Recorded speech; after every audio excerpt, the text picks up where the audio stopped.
Nizamabad municipal corporation in-charge revenue అధికారి నరేందర్ను ACB అధికారులు అరెస్ట్ చేశారు. ఆదాయానికి మించిన ఆస్తుల కేసులో నరేందర్ ఇంట్లో మెరుపు దాడులు చేశారు ఏసీబీ అధికారులు. 6,07,81,000 రూపాయలు స్వాధీనం చేసుకున్నారు. 2,93,81,000 నగదు, భార్య తల్లి అకౌంట్లోని 1,10,00,000 నగదు, 51 తులాల బంగారు ఆభరణాలు, 1,98,00,000 విలువ చేసే ఆస్తులు సీజ్ చేశారు ఏసీబీ అధికారులు. నరేందర్ బంధువుల ఇళ్లలోనూ సోదాలు కొనసాగుతున్నాయి.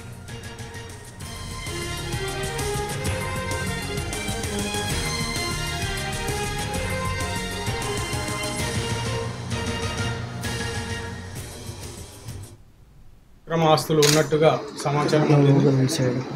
దాన్ని అందుకున్న మేము ఇక్కడ రైడ్ చేయడం జరిగింది. ఈరోజు ఈ రైడ్లో సుమారుగా దాదాపు 2,93,500,000 నెట్ క్యాష్తో పాటు